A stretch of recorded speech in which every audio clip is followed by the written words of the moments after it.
The top performers are proudly sponsored by Warrington Wolves Supporters Trust Squad Builder.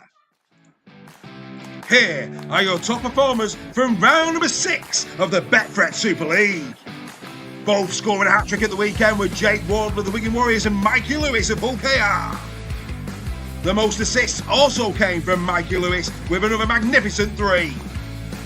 The top meter maker of the round was Mikey once more, the man's magic, 260.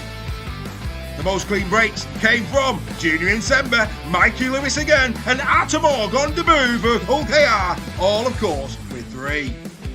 The top tackle buster, guess who? It's Mikey once again, he got 11. Whilst the most hard meters came from Suasasu, George Jesse to his friends, 144 for the Robins.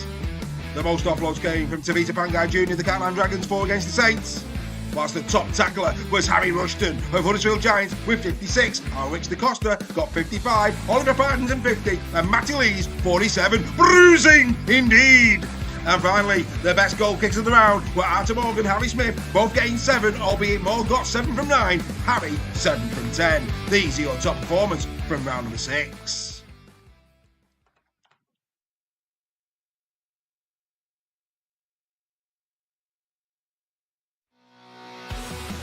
This production comes to you in association with the Bluebell Warrington.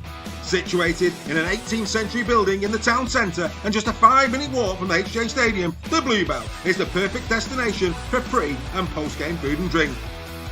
The 2024 Warrington Pub of the Year is now the official home of Super League Raw on Warrington Wolves match days for both home and away supporters. Super League Raw are delighted to have agreed a members-only area, allowing our community to come together to discuss rugby league pre- and post-match. So set your course to the Bluebell Warrington on match days and beyond. You are sure to be greeted with a warm welcome and a cold beer. Super League Raw and the Bluebell, the perfect partnership in enhancing your match day experience.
So, good evening, everybody.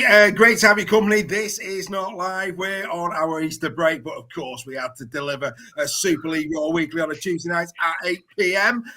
Great to be in the company, as always, of Mr. Sale and Mr. Nixon. Good evening, boys. Good evening. Good evening, indeed. And as everybody can see there on the screen, we have Super League Raw member, Mr. Matt Timms, with us. Hello, Matt. Afternoon. How are you? Good afternoon, indeed. And, Matt's just dropped in for a very special conversation. For those who watch us every week, you remember probably about a month ago now, maybe a little bit longer than that, we featured a very special young man named Alfie when he got his new Lee Leopard shirt. And this was what happened on that show.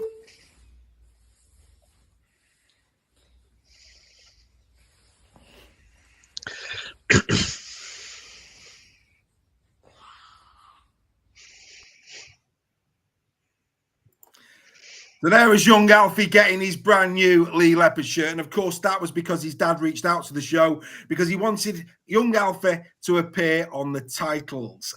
He did far more than that day. Alfie and his dad will be joining Super League Raw at the Challenge Cup final on the 7th of June. The reason for that and the reason for Matt being on the show tonight, Matt, you were touched by Alfie's story that night.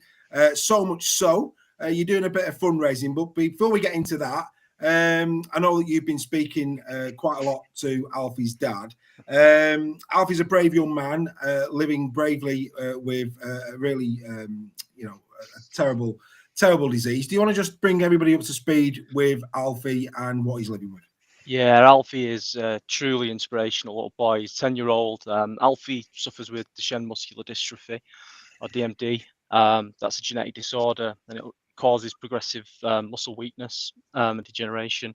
But what a little superstar he is. I had the pleasure of speaking to his dad, Kieran, the other night, and quite a brief but lovely conversation with Alfie as well. The condition he's got, it primarily affects boys. It typically manifests and presents in like early in life. I think Alfie was diagnosed in 2018, so we're sort of 7 years on from that diagnosis now. There are at the moment, in terms of sort of treatments and things to give a better quality of life, if you will. I think Alfie's currently on some sort of like daily steroid treatment. I think that's really helped with his mobility. But I mean, kind of the aside of the disease and stuff like that, we've seen he's a massive Lee Leopards fan. He's a massive Liverpool fan as well. His dad's we don't need to go there, mate. Carry on. I'm just going to say Mo Salah's his favourite player because I think he'll enjoy that shout out. But his favourite league player is Steph's neighbour Edwin.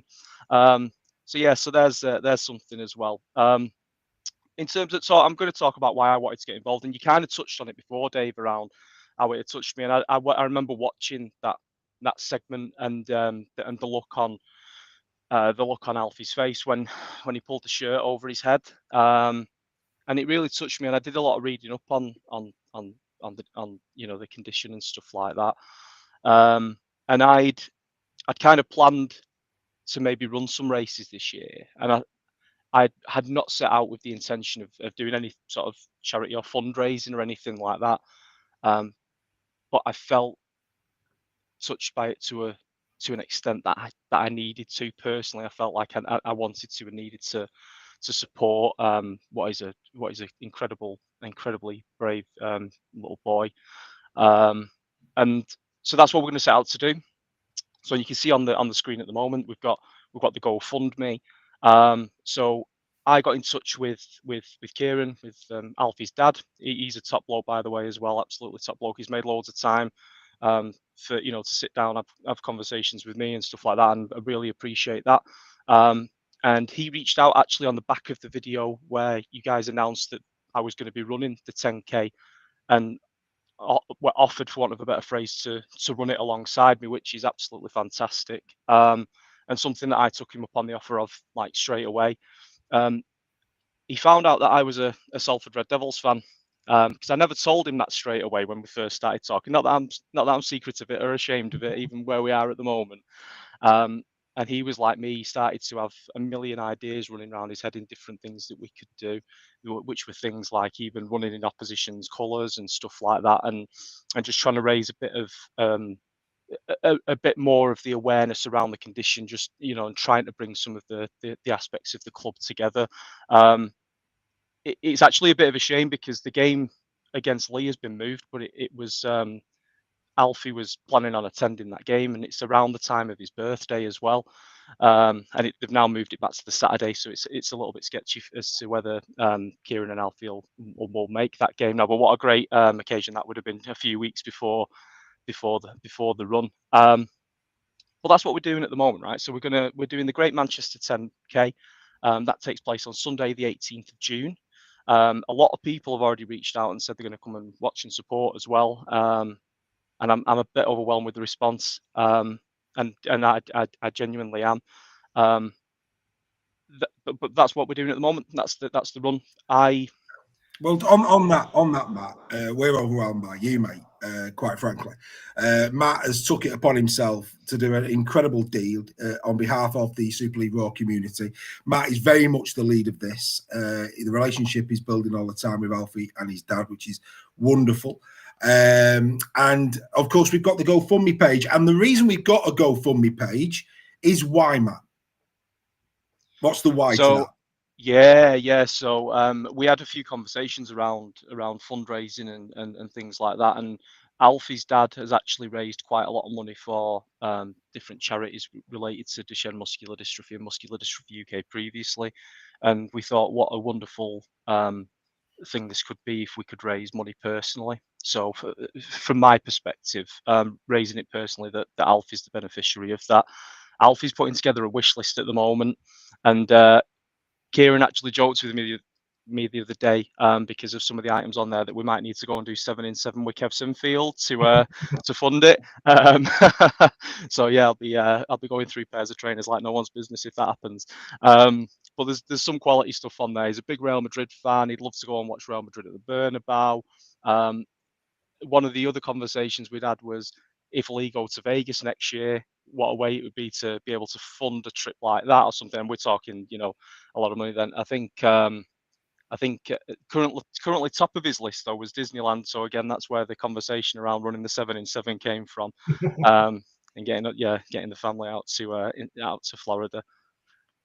Well, look, I mean, at the end of the day, we don't know if we can get Alfie there, but what we do know is through this community, we can put some quite a large amount of pennies in the family's coffers so that Alfie and his family can enjoy some wonderful memories on behalf of the rugby league community, because this is what we do really, really well. Alfie's touched us all. Very courageous young man. The GoFundMe page has only been active for less than a day as we go on air today. So God only knows what has been raised by the time this goes out on Tuesday. He set a target of 500 quid. Me and Matt spoke earlier on. We want to hopefully raise $5,000. That's what we want to raise. So don't let that fool you.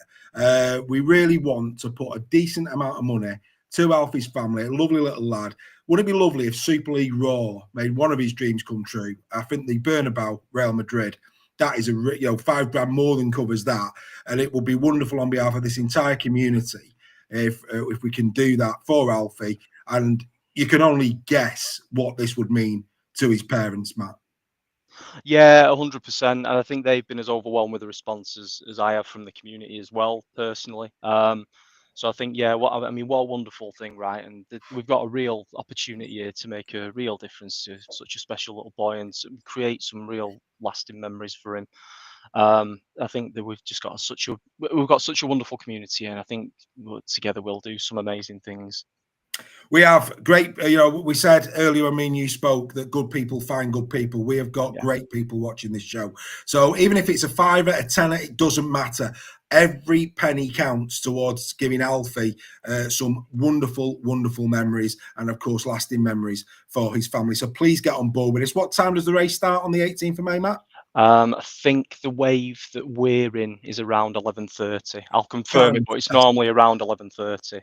Well, if people would like to join the Super League Raw family in Manchester, that's probably good drinking time as well. We'll go and wave at Matt as he travels past at breakneck speed with Kieran. We'll give him a good wave. They will be donning some merchandise, some supporting merchandise on the day. They should be easy to spot. We'll give him a big cheer on the way past. And who knows, maybe be the first to put a very nice cold beer in the hands of Matt and Kieran when they reach the finish line. Matt, you, my friend, are what our community are all about. We really appreciate you, spending a little bit of time with us this afternoon to really, you did a far better job than I could because you're closer to it than me.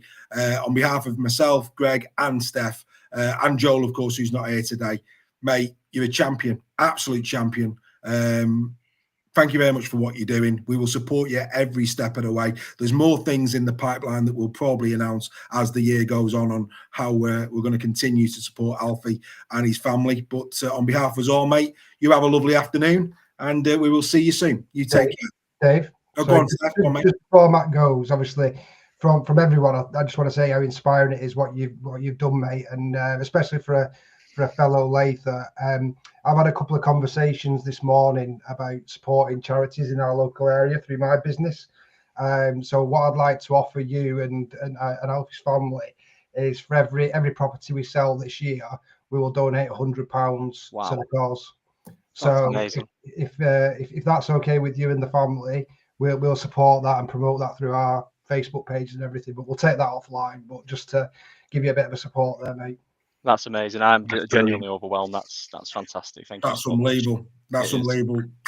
And again, doesn't surprise me knowing this man as well as I do. But it just goes to show how much that's really tugged on all our heartstrings for young Alfie. So well done, mate. Fantastic stuff. Well done, Matty. We'll see you soon. You enjoy the rest of your day, mate. Thank you very much. And thanks for the platform, guys. Thank you for the opportunity. Pleasure, mate. You take care. Bye for now. Lads, what an incredible... Well, Steph, first and foremost, mate, you're a legend, pal. You're an absolute legend. You don't need me to tell you that, matey. But Matty Timms, great. Yeah.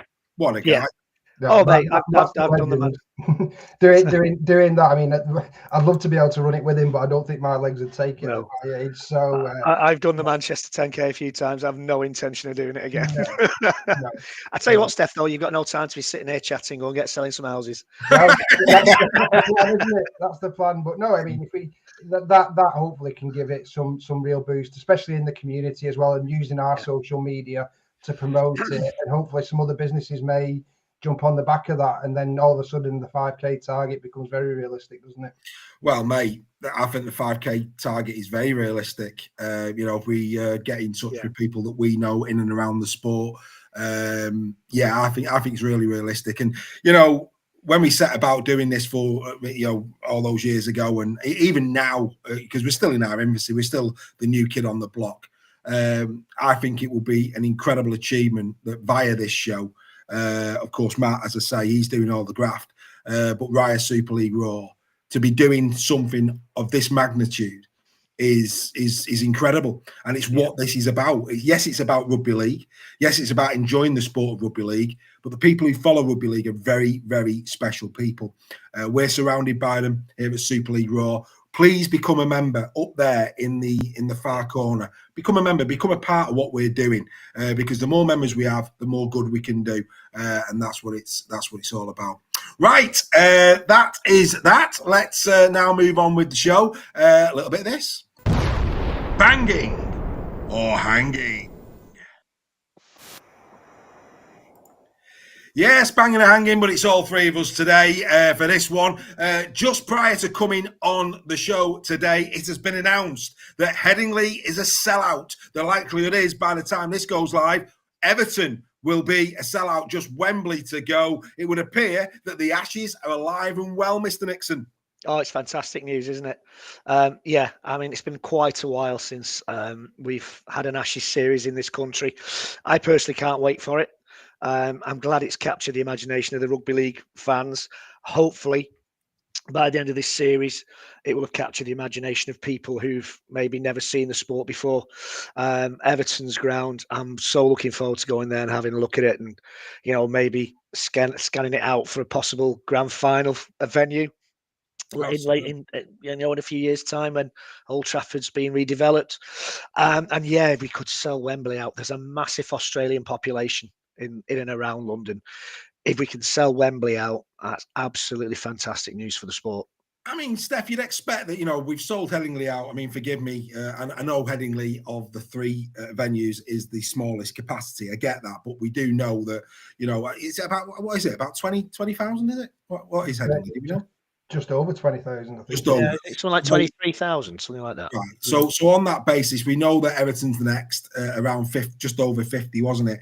There was 60,000 sold. They announced a couple of days ago had been sold. You'd expect that. I mean, I've been on the Everton site getting tickets, as you know, and it looked to be going very, very well as well. So Everton, more than likely, by the time this goes live, is sold out. And then, of course, all attention turns to Wembley, and you would expect that people who are paid to go to Everton, I mean, it's a bit further afield. I get that. It's Wembley. It's not going to be that far after the grand final, so there'll be a lot of fans who couldn't afford to do the grand final and then go to Wembley. So maybe the Wembley ticket sales will be a bit further down the track once we get a bit nearer to the end of the season, perhaps. But I mean, you would hope that, you know, sell out at Wembley. Let's not get too ahead of ourselves, but you'd hope it'd be a 60,000 plus, boys, wouldn't you? Well, definitely. It's the good thing what this will do in terms of both those games, pretty much. Well, like we said, Everton pretty much sold out. Is we're going to get a bit of FOMO, aren't we? A bit of fear of missing out. So those people can see how popular it is, and will hopefully jump on the back of that and get on the Wembley, which should be a fantastic game. I think there's a few pessimistic about using Wembley in terms of how many are going to attend it, and a few who wanted it to be at Tottenham. But wouldn't it be magical if we could get Wembley a sellout as well? And it's bringing back all the nostalgia for me of the ones I used to go to with my granddad, which is lovely memories. So get on board and support everybody, and the signs are good for what will be hopefully a brilliant series. Yeah. The only thing, Greg, obviously, I mean, for me, and I'm not, look, and I loved it to be Great Britain. I think we all loved it to be Great Britain because it's just a bit more iconic. But, at the end of the day, one of the things that we often talk about in rugby league is the other code and how well it's represented at international level. What this has done for me, it's breathed life into rugby league at international level. We're this far out, Greg, from these three games as selling out venues. The sport might not be as in a better position as many people say that it is. I mean, we'll come to that in a minute in terms of where it's at, because that's another thing I want to talk to you about. But just in terms of interest, we have seen, I believe, attendances have been up now for a few years in Super League. We've seen it firsthand since we've been Super League Raw, talking to fans from around the leagues that come up and say hello. It's vibrant, and I think there is a new generation of rugby league star that is on the horizon. Michael's been a perfect example of that. Bevan French, we go on about these superstar players. This for me is a moment of celebration, Greg. Rugby league's alive and well. Definitely, yeah. I think maybe the fact that we haven't had an Ashes series is a factor in that. The fact that we now get every NRL game on Sky is a factor. We now know the players. Most people, if you ask most rugby league fans now, they've got an Australian team that they follow from the NRL. I think that's a great thing.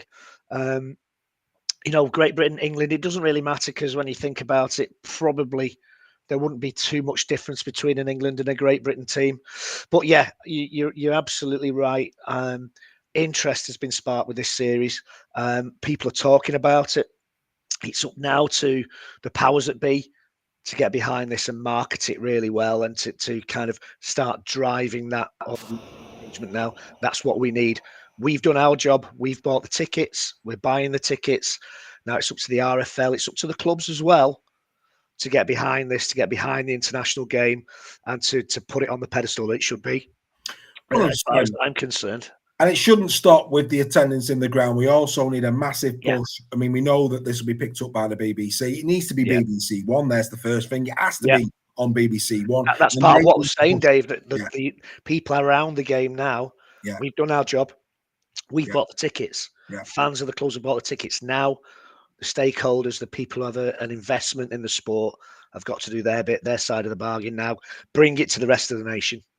And great, on that point, Steph, back in the day, we all remember Johnny Davis at Wembley. We know the likes of Sean Edwards, Errol Hanley, all of these great pros. And of course, going back further than that, I mean, we celebrated Doug Lawton, didn't we? A couple of weeks ago, he passed away. We've had some iconic players play in England, Great Britain shirts coming up against the Ashes. When you look at who's probably going to be playing in this Ashes series, the likes of, let's call it out, Wellesby, Farnworth, Mikey Lewis has got to be in there somewhere, has to be. You've got the likes of Harry Smith, you've got Jake Wardle, you've got who's going to be on the wings, Ashton, the Ashtons, the Dom Youngs of this world, some real quality players who I believe could be as good as those aforementioned players. We've got to get behind them as well. We've got to support the lads who are putting on the journey and give and elevate their status to what it deserves. Because, you know, all of these revered athletes, they always say that good players could play in any generation. This is a different sport to what it was in the 80s and the 70s. And for me, the current crop that have come through, the speed of the game, the brutality of the game in terms of the hits that they put on each other, we now need to really market the players well and give them the accolades that they deserve going into this and really get behind them and elevate their profile. Yeah, definitely. And I'd throw Junior in Sembo. It's a big one you admitted. My apologies. And of course, Sir Junior. Yeah, My apologies. And Matty Nicholson as well, the way he's going in there. You know, I think this is the point in terms of where, what's he called, the darts promoter? No one knows who these players are. Now, this is our opportunity, and I think this is heavily where BBC One come in and that kind of aspect, in terms of putting these guys on pedestals for the superstars that they are, and really celebrating them and getting it into a UK-wide audience. It's a massive opportunity for us, and I think the RFL deserve a lot of credit here as well. We're very quick to put them down. But by bringing this back and working with the Australians to do it, it's a massive shot in the arm for the sport. But also the other thing, what we've not mentioned yet, is the impact potentially on the NRL takeover. Because if they can see a sold-out Ashes series, that just proves to them the demand for rugby league and potential, given it's marketed properly, what can be achieved. So I think that's the bigger picture in this one as well, which shouldn't be overlooked. But I think you're absolutely right. I really think a lot's going to come down to Sean Wayne on this one as well. I'll put an appeal out to him, not that he'll listen to me, but we need your Mikey Lewises in there. We need the Matty Nicholsons. We need those types of young players. Don't pick your old mates from old clubs. We want to see the best players playing in the shirt, not based on previous reputation. And if we lose, we lose. But the main thing for me is that these guys need an opportunity to shine on the biggest stage.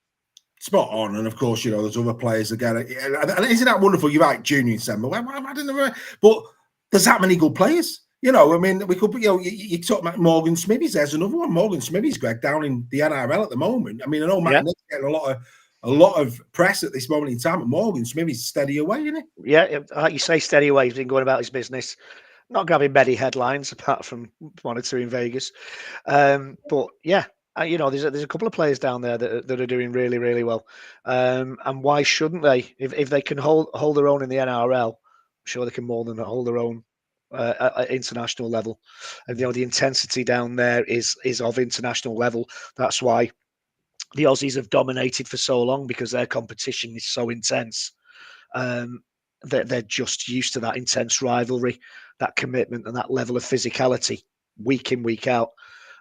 So, you know, for them, it's not so much raising the game as just doing as normal. Yeah. On that topic, then, that's clearly a banger. Let's go to a hanger, maybe. There's a lot of discussion at the moment down in Australia reference state of origin and pretty much opening the doors to anybody. Now, I don't know about you, but I mean, there's also been talk that if they do that, Origin's over. Payne Haas has been on about going and playing for Samoa, which would mean that he can't play in state of origin. But then they're saying that actually they would allow him to, which then opens the doors for British players to play in state of origin. I'd sort of go into the camp of that sacrosanct. You don't do that at state of origin. It has to remain Queensland against New South Wales, and it has to be the Aussies. It has to be. You can't open the doors to that, can you, Greg? Well, the whole point, the state of origin was born out of selecting the best players to play at international level from Australia. You know, the two major territories of Australia that played rugby league. Let's decide who's good enough to play for our national team by having a trial. State of origin was born. I'm a bit of a stickler for this. I think it devalues it if you open the doors to people from outside Queensland, New South Wales, to take part in it. You know, it's like saying we'll have Yorkshire and Lancashire, but we can have people from Somerset and Essex. Artemorg. Yeah. We can have Artemorg playing for Lancashire or for Yorkshire because he plays for Hull KR. So I was desperately trying to think of an example there, Steph. Thanks very much. But yeah, no, it devalues the competition as far as I'm concerned. Yeah, I don't know about you, Steph, but I'd probably not watch it, and that's a hell of a statement. For me, the whole point of Origin is it's that pride element. I mean, we've seen this in international rugby league, players moving around, and for me, that devalues the international game. What's good about Origin is they care, they're passionate. You know, Queenslander coming down the tunnel, you know, that it's that blood and thunder type of game, and that's what makes it so iconic. You start diluting that with players that aren't from the territories, that aren't as bought in, who haven't, dare I say it, you know, some of these players that play Origin, the fathers played it before them, etc., etc. It's a part of who they are. Would you be happy about this? No, not at all. I think the whole reason why State of Origin is revered in the rugby league community is the passion that and the intensity that the games are played at, and that's something that can't be simulated by an outside party. And it's a bit like with Rangi Chase playing for Great Britain or England. You know, yeah, he's a great player, and we want to see the greatest players playing at international level, but also, is his passion there for playing for Great Britain and England? Is it the same passion that Mikey Lewis showed on his debut? Absolutely not. And, you know, I would rather have an English player and lose than a non-English player and win. Just from a passion point of view, because that's what it's about. And we'll see that in the Ashes series. All those England boys will be, you know, because it's been so long. And I think this is why it's been so popular, is that we've never really had the chance to display our affection for our national team. It's always been against France or in a World Cup. Whereas, like I said, the nostalgia factor of watching Great Britain at Wembley, you know, will tie into a lot of people's core memories. And that's the reason why it's doing so well in terms of the ticket sales. So, yeah, in a very long answer to your question, but it does dilute it and would lessen the competition for me if you just open up to anyone.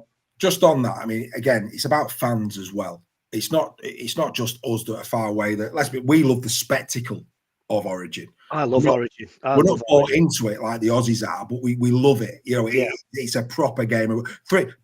Arguably the best 3 games of rugby league every year. You sit back and enjoy it as a neutral for what it is, and it's a great spectacle of rugby league. But on that, it's the fans. You know, you start diluting it, it probably affects ticket sales, because there'll be a lot of, you know, Australian fans that see it the way I'm presenting it as, no, it's sacrosanct, you cannot change it. Because the moment you do, there will be a proportion of the viewing public who also attend that will walk away. And we don't, you know, sometimes we always say our game has this habit of kicking itself in the foot. We're appealing to the people at the NRL. Don't do it. You know, leave it as it is. Don't ever break what isn't broken. They need to rename it. They need to rename it. Then know it's a state of wherever you play rugby. But it wouldn't work, would it? It wouldn't work. Speaking of broken, because I'm very mindful of the time, so we're all in agreement. That's a banger. That's hanging. Yeah. Speaking of hanging, between the top performing, albeit I'll say that in inverted commas, Huddersfield Giants, and the worst performing St Helens in terms of their financial results, £5,479,422 is the difference between top performer and bottom performer. Bit of decent accountancy been done there by our friends at Huddersfield, because they have had a little play with their creditors to post that. Lee Leopard's 2.1 million and change. Wakefield 1.5 million before that's operating profit. That's before interest and tax deductions.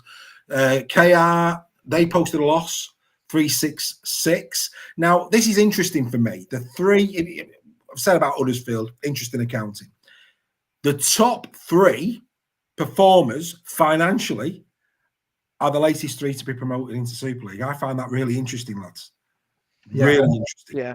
One of the big reasons for this is in terms of debt, historic debt, and COVID loans. And I think if you look at Lee, for example, when COVID hit, Lee were in the Championship, obviously with a lot less wage bill and staff costs as well. And I think where COVID, and I hate bringing up COVID because it was such a horrible time, but where some of the bigger clubs suffered is because of the amount of staff that they had. not just playing staff. I'm on about, you got the staff of, if like St Helens, for example, who own their own stadium. They have a lot of people who would have been furloughed and having to take big COVID loans. So that's had a big impact. And also, I think these the clubs you mentioned, such as Lee and Wakefield, have obviously had to go through significant financial changes in the last 10 years. So that's obviously had a massive impact. And in terms of a bit of it's with living within your means as well, and having to be careful with what you spend money on, not just on your playing budget, but also other aspects of the game as well. But things like with Lee and Wakefield, they've seen massive increases in attendances, which has helped with season ticket sales, all that kind of thing, but also merchandise and that. And off the back of success, obviously, has helped bolster those. But the dream ticket for any Super League side is to be, if the benefactor walked away, the club would run itself anyway. And that's a position at the moment that Lee and Wakefield find themselves in. The owners aren't having to put money into these clubs. They may choose to do so through sponsorship or whatever, but they don't have to do it. And that is a very stable platform to be, and hopefully shouldn't see situations like we've seen with Salford. No surprise that Mr. McManus came out on the bench. Greg, St Helens, an eye-watering £2.2 million loss at the Saints. This is a team that only a couple of seasons ago were going down under and winning World Club Championships and winning Super Leagues for fun, and Saints losing 2.2. That is a concern. It is, and I think it's the impact that they haven't won anything for quite some time now. It is very concerning. I think we don't get the perhaps the money we should get from Sky to actually show the game. The deals have continually fallen in value, which has an impact, I believe, on the sport. When we think in 1995, the sport was given £87 million, which is an absolute fortune for 30 odd years ago. Now is it 20 odd million? And they're showing more games, which is brilliant, albeit on the Sky Plus button. They're showing all the games in some form. But surely when 5.2 billion is being spent on football, surely more money that the RFL, not to bash the RFL, they're in an awkward position because Sky could quite happily just walk away and leave us, and we are in trouble if Sky walk away. But the RFL has really got to think about negotiating better TV deals, better sponsorship deals as well to bring into the sport to kind of stop this spiral of debt that a lot of clubs are getting into. Reggie, while I agree, obviously we all want more money from TV deals, and I think you're absolutely right. In terms of growing the game and competing with the NRL, we need that kind of thing. But that doesn't explain why some clubs are making profit and why some clubs are using it. No, I think and I think a lot of this comes down to as well is having these new stadiums. Like St Helens own their stadium, which is great, and they get brilliant IMG points for doing so. However, what people don't see with that is that they have to pay for everything to do with that stadium. Whereas your clubs like Hull FC, for example, Lee, the deals that they do with the councils or whatever these stadiums means that they're not responsible for that. They're not responsible for the catering staff, the whatever kind of thing. And I think Leeds is another great example. Leeds turned over 11.5 million and still lost over £1 million. Lee was half the turnover of that. Half. And made 2 million profit. So you're right, Steph. A lot of this comes down to the accountability of the clubs to run themselves properly. 100%. And I think there's blueprints there that maybe some of the longer in the tooth established clubs need to, like you said about cutting your cloth. I think they need to look at the models that are being put in place by other clubs because there's clearly marginal gains to be had there. If they choose to, if you carry on operating it's the old saying, you keep operating the way you've always operated, these holes are going to get bigger and bigger. And Greg's point's right, in terms of, I think the last Sky deal was over, it's diluted in the last maybe 5 or 6 years by 40 million. It's from 40 million down to 20. You bang 40 million in and divvy that up across the 12 clubs. All of a sudden, most of them are making a profit, and it opens up over 5. But equally, you dilute that down. It makes a big hole in them. It makes a big hole in that. It's a little bit further down the line, and then it opens up the opportunity maybe for for the 13th and the 14th team to come in. But anyway, for me, that's another hanging moment for the sport. Lots to celebrate. We've got to get better at that. There are blueprints out there. But yeah, interesting. So one banging, two hanging. We move on to this. Right, who is going to get the Super League Raw Coach of the Month for March? These are the three contenders. John Cartwright, Hull FC, Willie Peters, Hull KR, and Darryl Powell of Wakefield Trinity. Now, yes, Darryl has won 2, lost 1. John Cartwright's won 2, drew 1, and of course, Willie Peters has won all 3. Darryl Powell has gone to Lee and has gone to Warrington and got 2 very good wins, and of course was some would say unlucky against FC. They ran FC really, really close indeed. FC, of course, coming through the Tigers, drew with Lee and, of course, beat Wakey. All 3 of these deserve a mention. Let's go through them one by one because we have the time to do it, and then I'll get your take on who wins. Let's start with Darryl Powell. Torrid time at Warrington Wolves, finds himself in a really good, strong position where we actually tipped them to be. It has to be said, as a Super League Raw panel. We felt they were going to have a good season.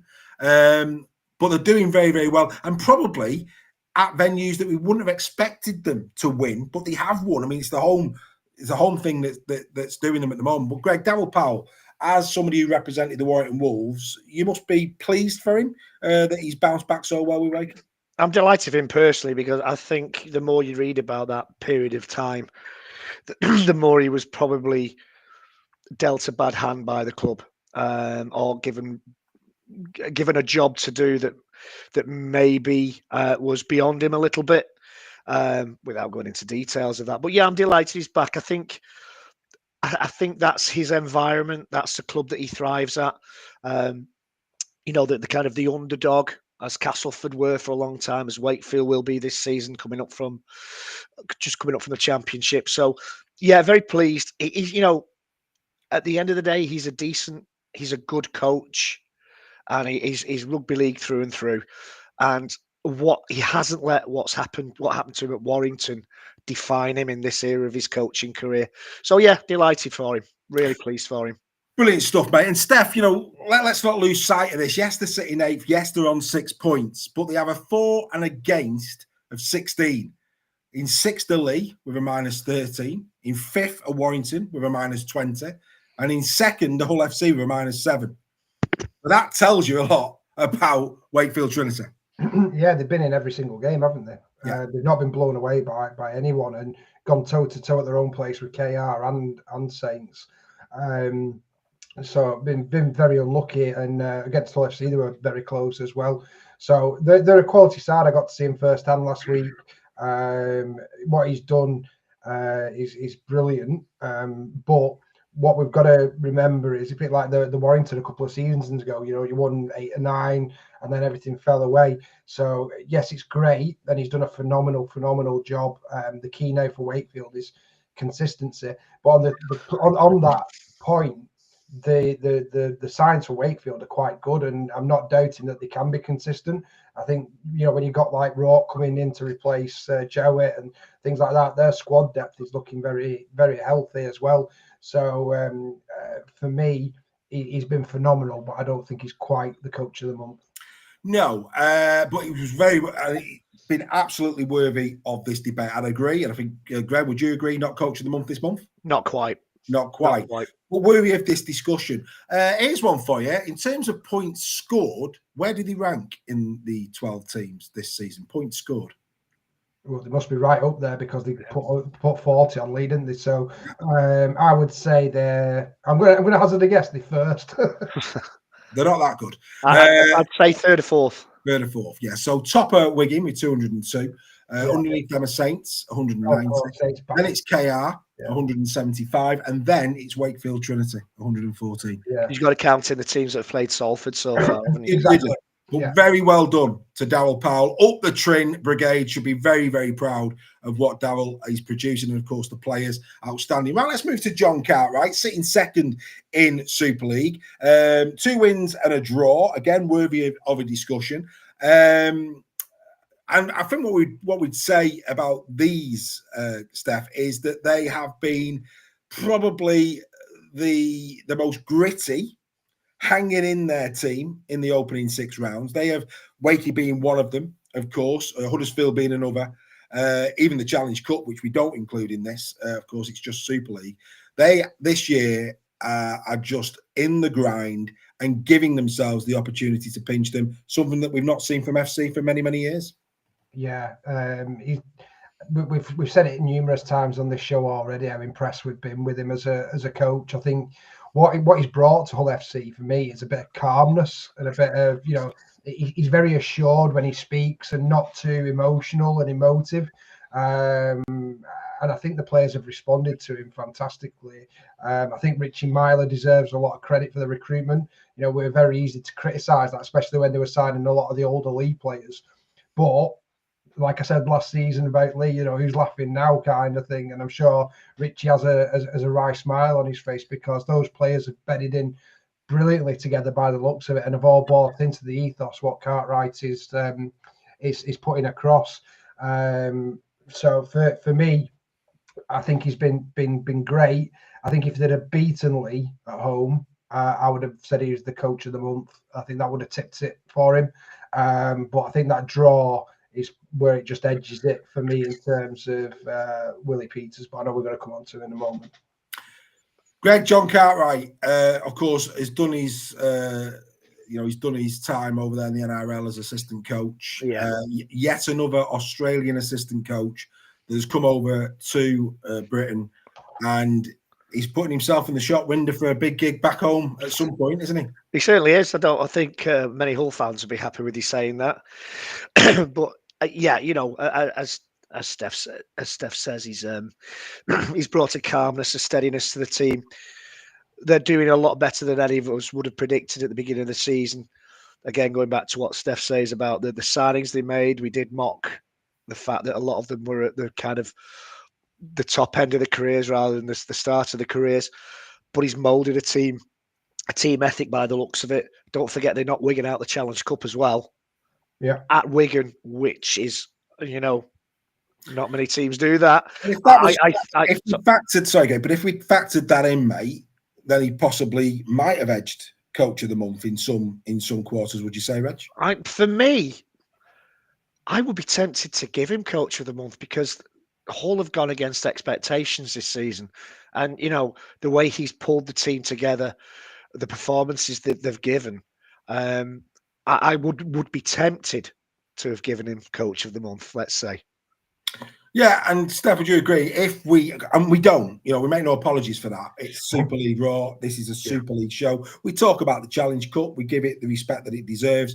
But when it comes into these type of things, we do keep it strictly Super League. Because, of course, as we get into the latter rounds, it's the same here. You could have a team, a player, a coach doing really well in Super League. They're not in the Challenge Cup. It'd be unfair. And that's why we don't include it. You know, the Super League is a level playing field. They all play every week. You know, but we do give accolades. We do show the respect to the Challenge Cup in different ways. If we did include, though, the Challenge Cup stuff, like Greg says, Cartwright could have edged this one. He could, but you've also got to include the Challenge Cup for KR. And I think the only, I know that was it Oldham they played in their game. I think the only thing for me is if you're going to be Coach of the Month, I think the number one criteria for it is that you have won every game. You've got to have won every game. And if these two had won every game, then yes, I would 100% have given it to Cartwright, just because then you've got to factor in the other things. But we all know how hard it is to win in Super League. Any team on any day can beat anybody. That's been proven time and time and time again. And you can't discredit what Willie Peters has done with that team. I think they've gone. I think people thought they would be as good as they were in 2024. I think they're actually better. And the signings that they've had, but also he's got to have moulded those players, and they're in some in key positions as well. And he's also been with like Mikey Lewis and Tyrone May for a lot of this, a few of these games as well. So that for me to still go unbeaten, that is the Coach of the Month, to be sat there at number one and unbeaten. Yeah, not in March. Obviously, Mikey was there in March. It was February he was missing. But yeah, they're a perfect 6 from 6, you know. So even without him for that game, they still came through. No surprises then. Yes, Willie Peters does get our Coach of the Month. And it's very impressive, you know, to go away to St. Helens and win again, 20 points to 10 to nil Lee. Lee were off that day in terms of the score sheet. They weren't off in terms of on the park. They had, you know, Lee had moments in the game, but it was a solid win from KR, it has to be said. And then at Huddersfield, it was, you know, turn the tap time, you know, and we said that great teams show no mercy, and they showed absolutely none. You look down that list there, lads, that's 104 points in the 4 column. And only 14 against. I mean, that's phenomenal. It is. And when you think 2 of those games are away from home, and against, all right, Saints have had a bit of a sluggish start to the season. But yeah, you score 54 points away from home against anybody, you are a ruthless side. And yeah, as I say, you know, would be tempted to give John Cartwright the award, but as Steph rightly points out, you go to Saints and win. You beat Lee Leopards, who are a team on their day that can absolutely turn anybody over. Huddersfield have been playing well despite the results against them in most games.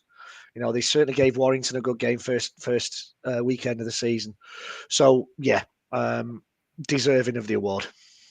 I think in closing with regards to this, because, you know, there'll be a few FC fans out there that feel a bit of grief for Cartwright, especially taking it. But like I say, we've done it this way since day dot. So go and check it. You'll see. You know, it's always been about Super League with regards to this, because it is a level playing field. But you talk about great coaches. You know, let's just go through a few. So Brian McDermott, Leeds Rhinos. Yeah. In their pomp. Yeah. His win percentage was 61.22% at Leeds Rhinos during that period. Yeah. That was his Leeds Rhinos record. And there was a number of grand finals in there as well. Correct. Yeah. You've then got Sean Wayne. Again, somebody who we revere. He's the England coach. Yeah. Sean Wayne, 67.5% win ratio at the Wigan Warriors. Yeah. With some grand finals thrown in. With some grand finals thrown in. And the resources and everything else. Yep. Now, at the other end of the scale, you're talking the likes of Matty P. Matty P at the moment, 76.42%. No real surprises. No real surprises there. Okay. Steph's back with us. So Matty P, 76.42%. Yep. Kristen Wolfe, St. Helens. We know what a great job he did there at St. Helens. He was 76.25%. Now, Matty P inherited a very strong Wigan Warriors. So too did Kristen Wolfe inherit a strong, a championship winning St. Helens. Yeah. Willie Peters took over from Tony Smith, and it's been a gentle, you know, his input is not to be overlooked. And I wanted to give you these stats today, because it just goes to show how good a job this guy's doing. He's not at the heights of Wolfe, and he's not at the heights of Pete, but he's 71.23%. At KR. Yeah. That is outstanding. When you consider where he took them over from, what he's achieved with them, and he's battering the likes of Brian McDermott at 61.25. You know, he's fair enough ahead of there of Sean Wayne at 67.5. It's not just a month. I think it's right that we give credit to this man for the great job he's done since he's took the job. That's a phenomenal percentage, given 2-3 seasons in charge. That is phenomenal. And as you say, he inherited a decent side, I would have said, but he's built them gradually, and to have that win percentage is nice to have on his CV. And, you know, Steph, like I say, Pete and Wolfe, they inherited championship winning team. I mean, not necessarily Pete. The stars aligned there a little bit for Matty Pete. He had a great squad, and he has made some good signings along the way as well. Whereas, you know, it's fair to say Willie Peters started from a lower base. Yeah, definitely. And I think, I'm sure they've only lost 4 games since the middle of last year. Phenomenal. And I think 3 of those were against Wigan. So, you know, it's frightening how good they've become since he took over that team. And I think The other thing is the signings that he's brought in. This is his side now, firmly his stamp on everything. And I think pretty much every single signing he's brought in has been a success. Even the likes of your Broadbents and your players like that have come in and hit the ground running. Arthur Morg's come in now and had a fantastic game against Huddersfield. So this is a coach who players want to play for. There's obviously an attraction to go into this team at the moment. And, you hear the way the players speak. And it's very easy when you're in a winning side. But the way the players speak about him and his coaching ethos and the way he goes about his business, all just, absolutely is success and building for the future. And what they're doing at OKR is phenomenal, isn't it? In terms of the ground improvements, the plans, what they're doing, moving that forward. It's the biggest success story in British Rugby League at the moment. OKR for me. Yeah, I was going to say that, Steph. It's not just the coaching and the players. It's the whole ethos around the club, the way they've turned that empty end of the ground into a street market that brings people in, the way they show the game on a big screen if they're away from home, fans who can't make it to the game. And the buses to away games. Yes, the buses to away games. Everything about that club at this moment in time is positive and is growing the game in that part of the world. And it has to be applauded. And not just that, let's keep it ultra positive. They play some wonderful rugby league football as well, gentlemen. And in Mikey Lewis, we've got a potential. I've said the word. I wasn't going to say it. We've got a superstar in Mikey Lewis, potential England halfback in the Ashes. So incredible. And you know what? You talk about signings. I go back, to the most inspired when he picked up Tanguy Noah and Whitbread from Waking last year. Absolutely outstanding. Right, let's get into the team of the month for the month of March. Here it comes. Team of the month is sponsored by David Presley as Elvis. If you want your wedding all shook up, contact David Presley today. It is now time to reveal who has made the Super League Raw Team of the Month for March. At fullback, keeping his spot month on month, is Jack Wellesby of St Helens with 1 try, 2 assists, 20 tackle busts, 3 clean breaks, 70 carries for 507 metres. On the wing will be Tom Davis of Hull KR. He scored 3 tries, he's made 13 tackle busts, 3 breaks, 72 carries for 463 metres at an average of 6.4 metres a carry. At centre is Jake Wardle of the Wigan Warriors. 4 tries, 2 assists, 4 clean breaks, 2 tackle busts, 33 carries for 322 metres. Partnering him will be Oliver Gildart of Hull KR. He scored 4 tries, he's made 1 assist, 13 busts, 2 clean breaks, 36 carries, 294 metres. On the other wing, scoring a try in every game, has been Lewis Martin of Hull FC.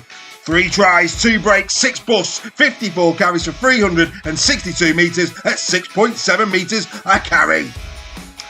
At stand-up is Magic Mikey Lewis. 7 tries, 5 assists, 20 busts, 4 breaks, 47 carries for 419 metres. Exceptional return from the Man of Steel.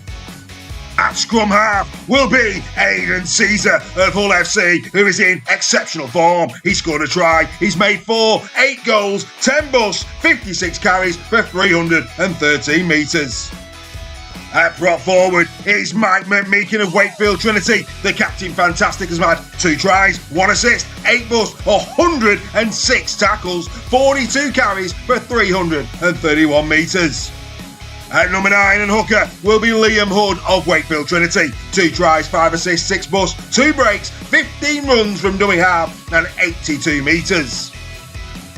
At number 10 is the Herminator himself, Herman SASA. A try in each game, 22 busts, 87 tackles, 5 offloads, 56 carries, 444 metres, bruising! At 11, keeping his place month on month, is Junior Insemba. 1 try, 3 assists, 13 busts, 61 tackles, 30 carries for 280 metres.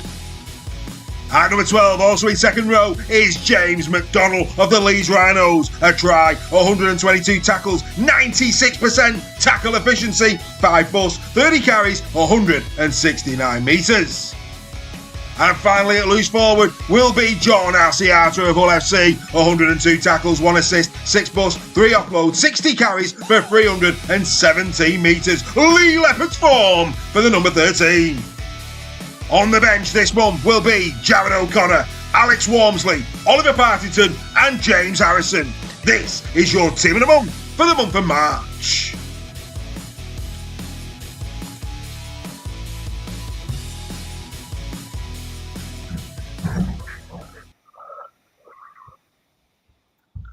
So there you go, the team of the month for the month of March.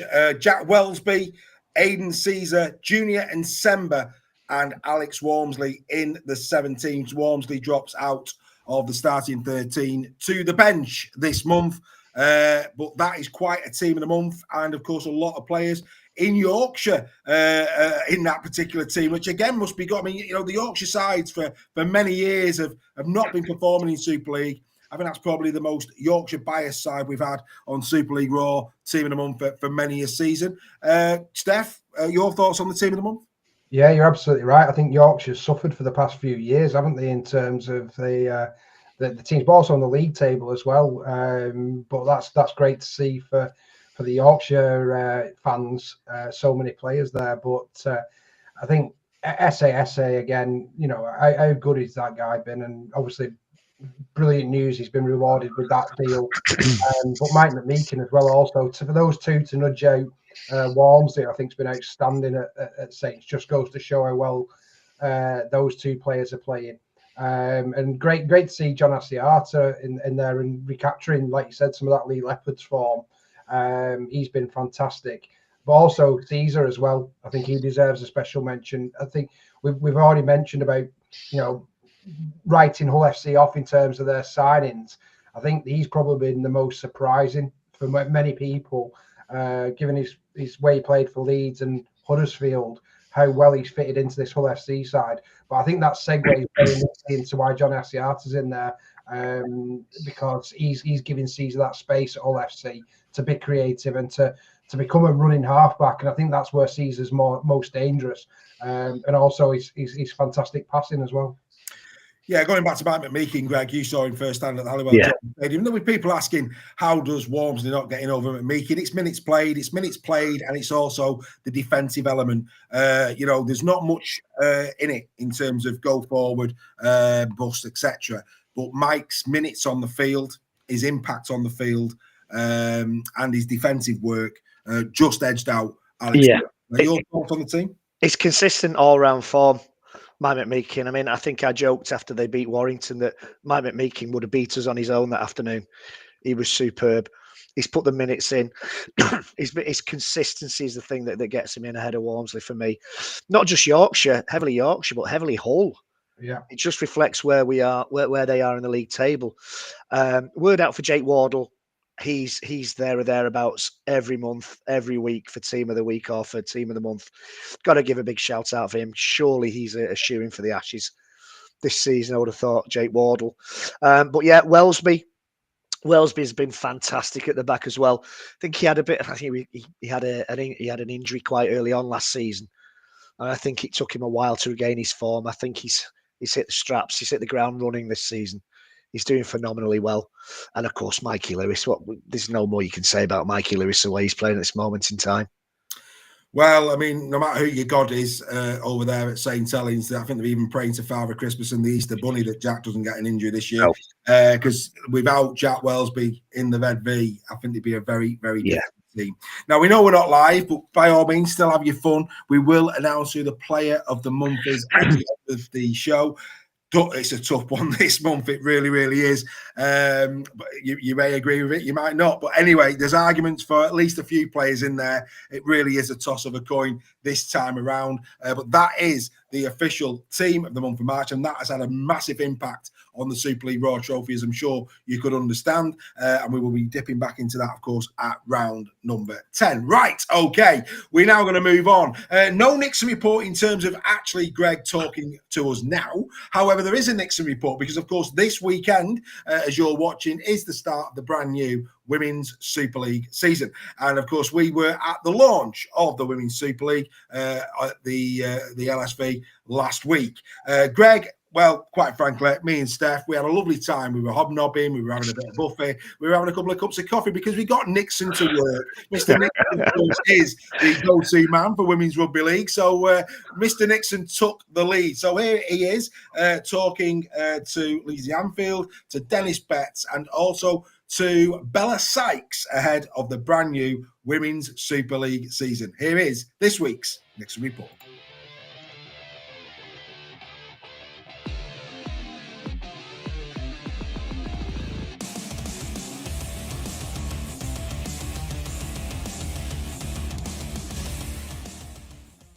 We're here at Lee Sports Village for the launch of the Women's Super League 2025. Let's get to work.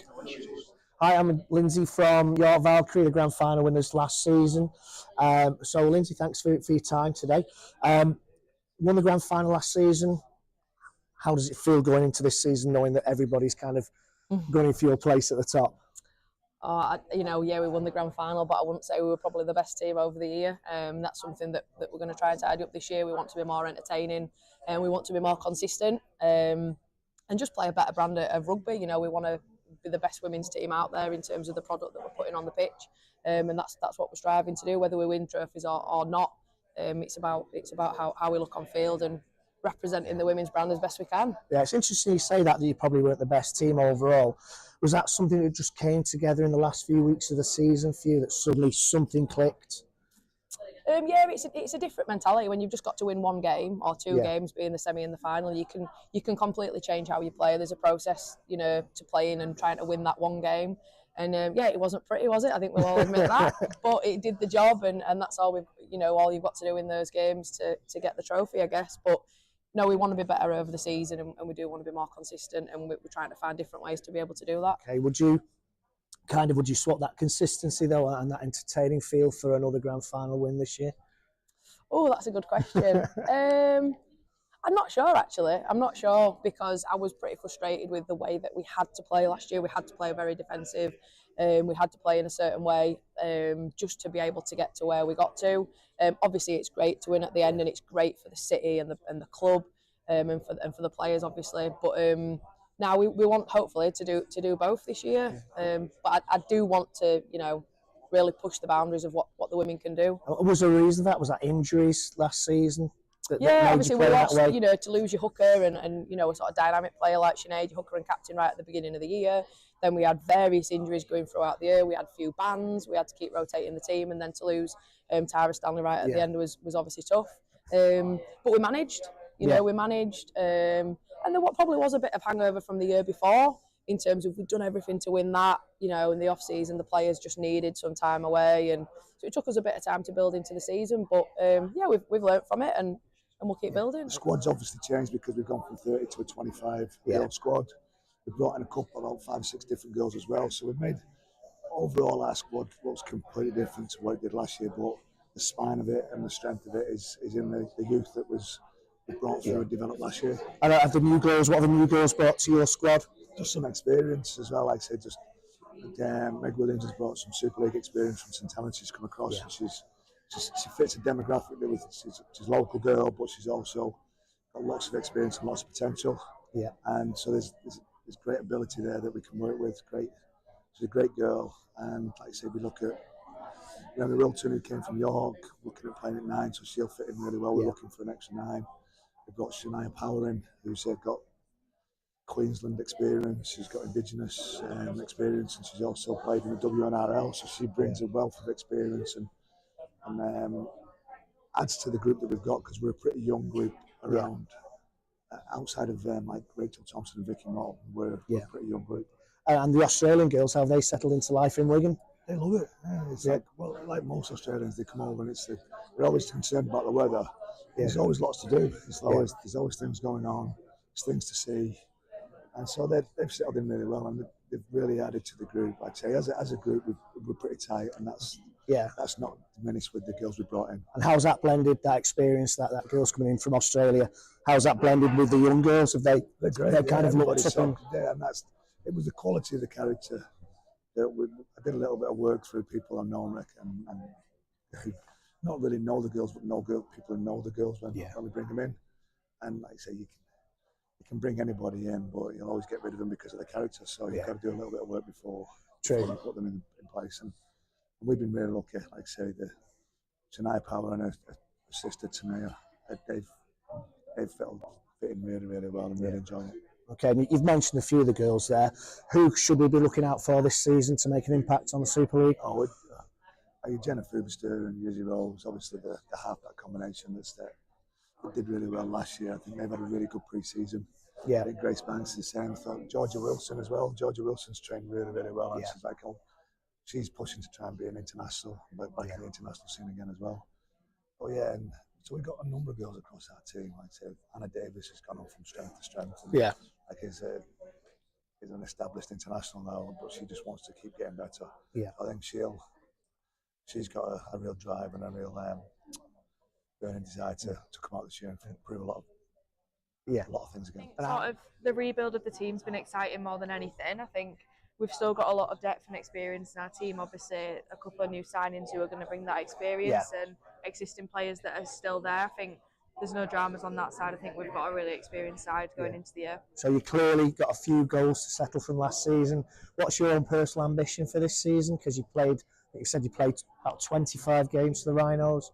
So you've consolidated yourself. You've won the award, which is great for you personally. So what are you expecting from this season? I think I'm just expecting to try and play consistently. I think last year I sort of set myself a target of, every opportunity I get to wear the shirt, I try and do myself proud and do the team proud and just work as hard as I can. So I think if I continue to do that this year and work with the team, I think we'll do really well. My daughters play, so for you, what does that hard work mean? That advice you would give to 13, 14-year-old girls. Yeah. What does that hard work mean? What does it entail? I think if I was to give any advice, it'd be start now. Yeah. I think it's gone really fast, like playing at 16. I'm now 20, which 4 seasons in the Super League. It's gone so fast, but I think hard work sometimes is focusing on what you do. I think obviously my time at Giants, I enjoyed it, but it was tough. We were probably one of the lower teams when I was there, and being 16 and playing against Helens, that was my first game. We lost 92-0 that game, and it was pretty tough to take. And I think you just take learnings all the time, and you need to use that as fuel in everything you do, whether that's getting up at 5 to go to the gym or doing extras before training. Like, they all add up, them 1%ers all add up, and it'll put you in a good spot if you keep doing it.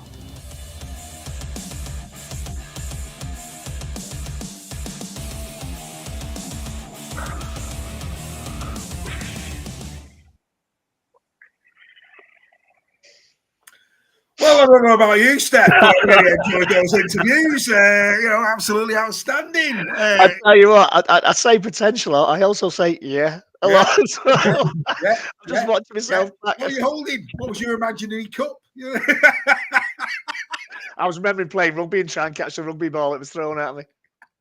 Mate, but on a serious note, I hate watching myself back. On a serious note, though, very, very good, mate. I thought I'd say Bella Sykes blew me away on the day. The way she spoke, very impressive 20-year-old, that girl. She's got a massive future in the game. And Greg, it's women like that should be inspiring the next generation. I think, I don't want to put too much pressure on Bella, but the way she was, she could be a real figurehead of the sport for years to come. Yeah, a real good head on her shoulders. Really spoke really well when she was interviewed by Jenna Brooks for Sky. Very, very clear answers, very good answers. I think girls like Bella, they clearly are the future of the sport, and they are the type of girls, and there's girls like that in every single team, not just Super League, in the lower leagues as well, coming through amateur ranks. There are girls like that who would really need to be made. I'm doing it with my hands again. The focus of the sport. They really need to be stop it. They really need to be the focus of the sport going forward. You know what I'm saying? I do. Yeah, I really do. But anyway, but no, honestly, I'm taking the Mickey, but no, outstanding stuff. I talk with my hands, mate. I talk with my hands. Absolutely. Her hands make more sense. Her dad was Nathan Sykes. Nathan Sykes from Cass, yeah. That's 300 appearances, I think she said. And that's the thing, isn't it? You know, like I say, rugby league, it's in the DNA when we were talking about Origin earlier. What was refreshing there as well, I mean, Greg said it, I think, last week on the report. There's an honesty. And I know that Jenna Brooks mentioned there's an honesty in women's rugby league. And I love the fact that Lindsay Anfield said they weren't the best team last year. Yeah. They weren't the best team, which I thought was fantastic. Yeah, and they just brought it together. As she said, those playoff games at the end of the season, they did what they needed to do. Let's face it. There's 4. Stop it. Let's face it. Sit on him. Sit on your hands. Let's face it. I'll get this sentence out if it kills me. The way the state of the women's game at Top Flight Super League now is that there's going to be 4 teams, and the same 4 teams are going to be there for a while other teams develop and get the funding together and the structures together. So York were always going to finish in that top 4. So let's not pretend that you know, they've come from nowhere. They've won it. They're going for their 3rd grand final win this season. They didn't play well. They lost a few games along the way. They got knocked out of the cup in the semi-finals, I think. But yeah, it just came together. She said it came together at the end of the season. They won 2 games that they needed to win. And that was enough for them to be crowned grand final winners. It's up to the rest. You know, I'm not complaining at the fact that it's just 4 teams dominating at the moment. It's up to the rest to make the sacrifices and to put strategies in place to catch up with these 4 teams. I think a real positive, Reggie, as well, which we learned at the event was, clubs like Leo coming into Super League this season, and all but 2 games are going to be played at the Sports Village, which I think is fantastic. And hopefully some of the other women's teams follow suit and play at the actual stadiums, because we want to get more girls in. You know, my daughter started playing now for Lee Miners, and the amount of girls that are there is phenomenal, as I'm sure it is at Culcheth and Golden Parkside and places like that. But if you want to watch elite women's sport, it needs to be in elite stadiums, and it's great that Lee are doing that at significant cost as well. But it shows the respect that these girls deserve. Yeah, well, I went to Headingley last year to report on the Warrington game there, and you know, it was just the same as the men's game. They had a big screen introducing the girls, smoke machines, fireworks going off as the girls walked out. It was quite interesting to see as well that when the Warrington team arrived, the Aussie players stood and watched the game while the other players went into the changing rooms. It was just the Aussies, and there's that mentality from the Aussies that, you know, this is a game that we need to, as they've shown, that we need to invest in. Well, you're right. You know, I mean, case in point this weekend, and don't want to sound negative, but Warrington play Saints in the Challenge Cup, 2:30 kickoff Sunday. A mile down the road, Warrington women are playing Cardiff Demons in the Challenge Cup, 2:00 kickoff at Vicky Park. 2 games clash. If we're going to grow it as the women's sport, it can't just be about the rugby either. It's a bit like the whole KR thing. It's got to be an event, you know, and you've got to provide the best facilities available. Now, Vicky Park is a decent facility. Of course, it's a decent facility. Let's not knock Vicky Park or Knocky Park. But yeah, I think, as you say, we need to get double headers. Double headers need to be more and more of the norm with the women's team and the men's team. We can't always, I'm doing it again, we can't always align, you know, Warrington Saints men, Warrington Saints women on the same weekend of the same season. But wherever that falls, then let's do our best to get the double headers in there. Bringing this to a close, could have been the curtain raiser to the Saints game against Warrington. Should have been quite easily. Well, just quickly on that, a lot of the obstruction to using the stadiums is the cost of stewarding.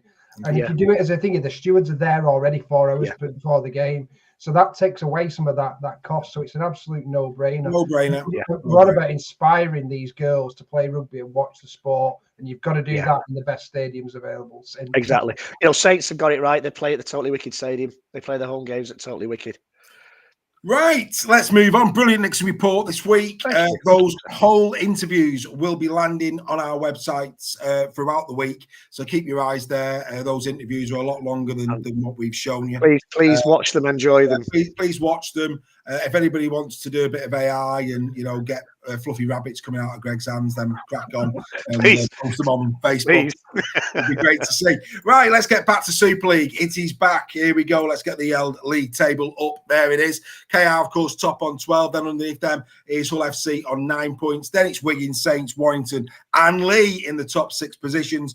The Rhinos are in 7th, as are Waker, the Dragons, Castleford, Salford, and bottom of the pile is Huddersfield. Somebody who's not bottom of the pile is Mr. Nixon, who's flying in the prediction league. 83 points from 6 rounds. Absolutely outstanding form from the Nixon. He leads the members by 10. The non-members are on 72. Then it's Mr. Sale on 71, so quite close there. Then it's myself and Earl on 63, and Joel still off the pace with 55. At the time of recording, we haven't got Joel, we haven't got Earl, and we haven't actually got the members or the non-members.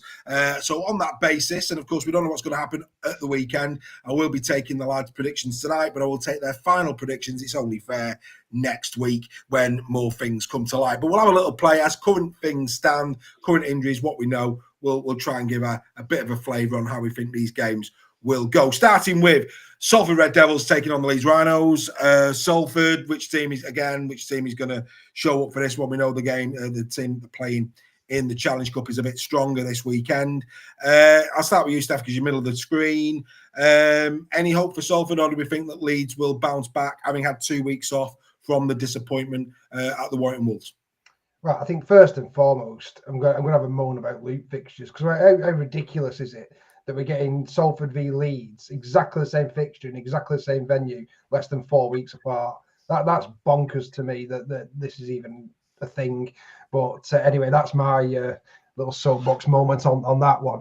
A lot's going to depend on who Salford have available. Obviously, we're not going to cover that again.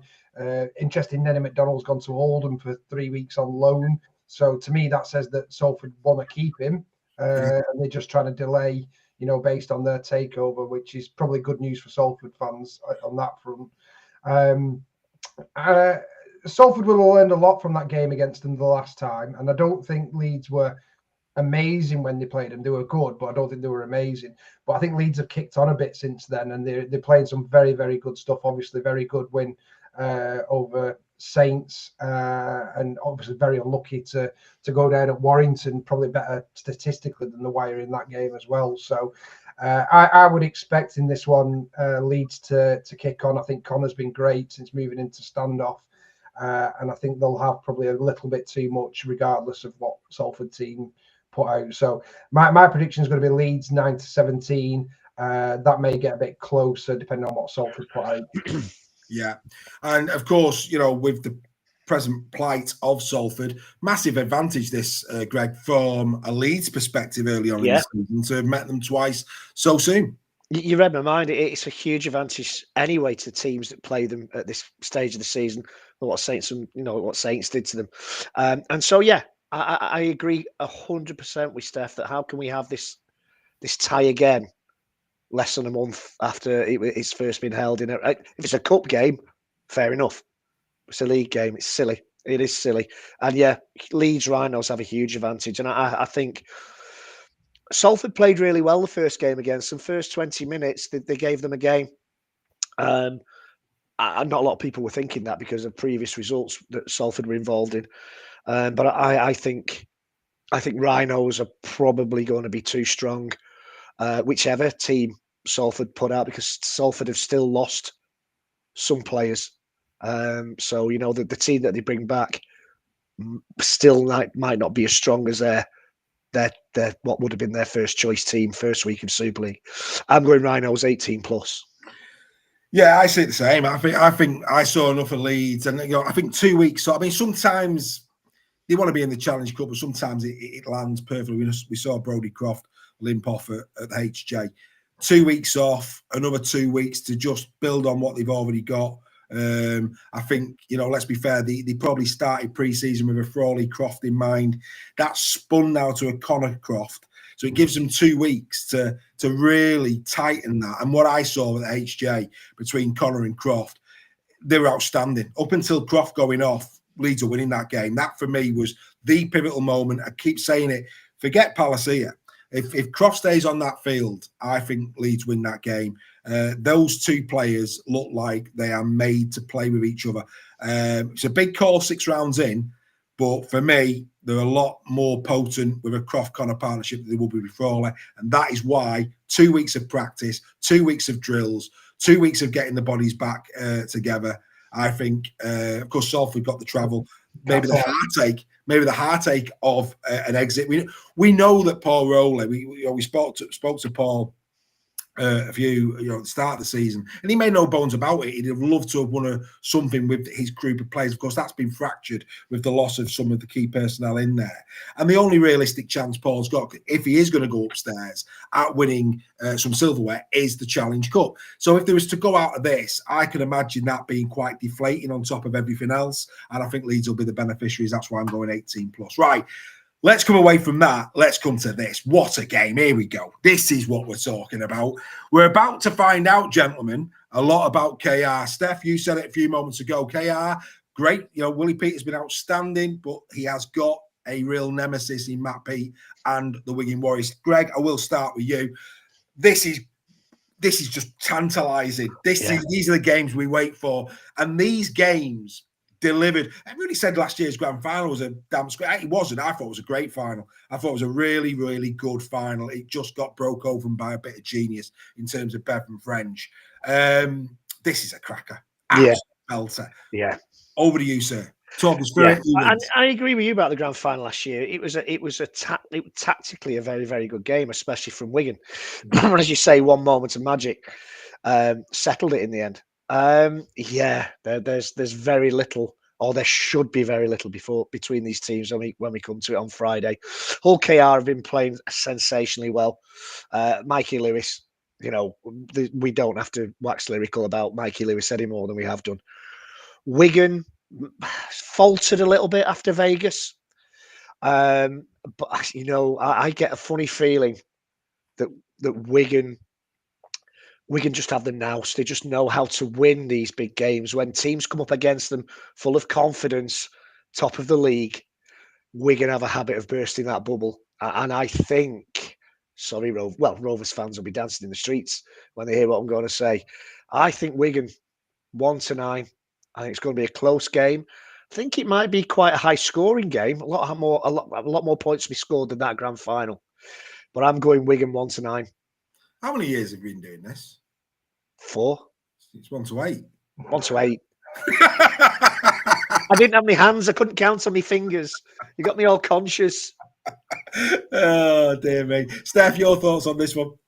No, I can't wait for this one. It's going to be an absolute cracker. I think every Super League fan's looking forward to tuning in to watching this. I think Hull KR would have earmarked this fixture when the fixtures came out and said, this is our chance to set a benchmark of what we're about. It's going to be sold out, obviously. It's going to be under the lights on a Friday night.